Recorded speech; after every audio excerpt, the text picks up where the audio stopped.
And final thing I'll say is, I've been getting asked about this idea of this Elon Musk political party, and I just want to say, I mean, I think Elon Musk has been, you know, one of the most innovative entrepreneurs, not just in our country's history, but probably in world history. And I think he's done a lot. I think he's got a lot more left in the tank. Obviously, I appreciated his efforts in the 2024 election. And I've been a big supporter of the idea of the Doge because the federal government's spending way too much money.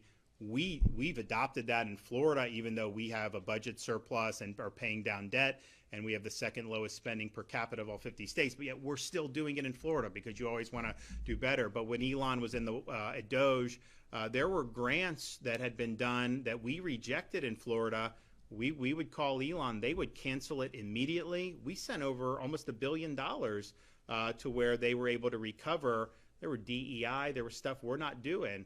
And so there was a lot that was done that was very, very positive. And so I think I've been a big fan of what he's done. The problem is when you do another party, especially if you're running on some of the issues that he talks about, you know, that would end up, if he funds Senate candidates and House candidates in competitive races, that would likely end up meaning the Democrats would win all the competitive Senate and House races. And so, look, I'm a Republican. You know, I don't want to see that happen. I think if you want to, get involved and hold accountable, you know, we do have a problem in the Republican Party with these D.C. congressmen. They always run saying there's out of control spending and they're going to spend less, and they never do it. And so there's a gap between the campaign rhetoric and then the performance. Elon was doing Doge, and a lot of Congress didn't want anything to do with actually adopting the Doge cuts, just like they haven't wanted to adopt the Trump executive orders on immigration and all these other things, which I think you have to adopt in law if you want them to have staying power. So I think there is a lot of frustration with the gap between the rhetoric in their district and the performance once they get into D.C. But the way you do that is expose that in a primary and show that there's another way forward. Honestly, if you're concerned about the debt, I wouldn't even worry about that, because I don't think just electing a few better people is going to change the trajectory. We need the incentives in Washington are going to lead to these outcomes, really regardless of the outcome of elections at this point. So you need to do a balanced budget amendment to the U.S. Constitution, and you can do that through the states. You can do it through Article 5. We've got 28 states that have approved this. There's another 4 or 5 that are on the docket. Once you hit 34, then you write an amendment, and then the states are able to ratify that. You need 3/4. If Elon wanted to weigh in on that and work on those state legislatures, I mean, he would have a monumental impact on doing this. And we also need term limits for members of Congress. And so you can do both of those things.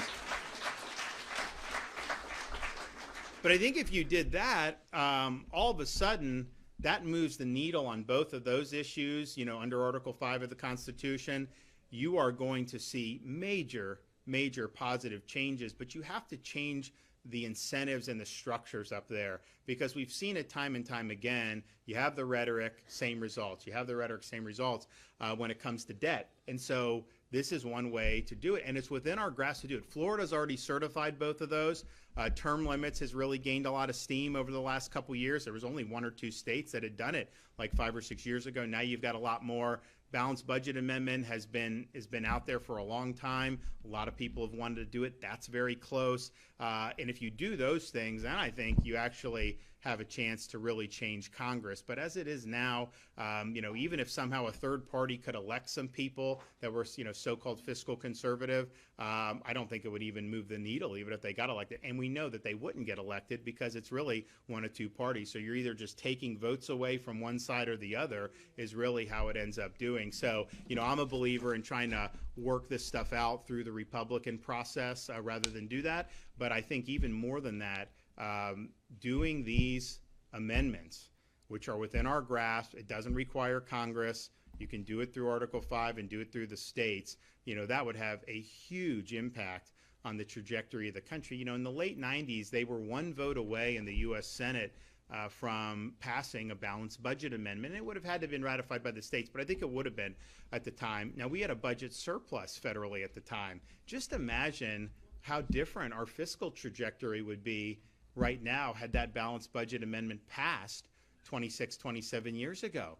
I mean, we wouldn't be having some of these debates about all the mounting debt. And so we were very close to doing it. And I think because we were in pretty good fiscal shape, I think people just said it was better to not, the swing votes. Well, why tie hands?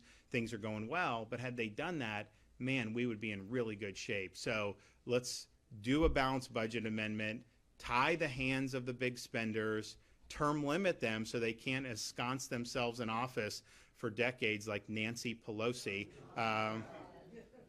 I don't know why. I mean, like, if she were to run a hedge fund with her stock trades, I mean, man, she would make a lot of money. So why don't we do that? That is achievable, and especially, I mean, if somebody as significant as Elon wants to get in the game on that, he will have I think, very consequential impact on that, and I think would be just the type that could bring this across the finish line.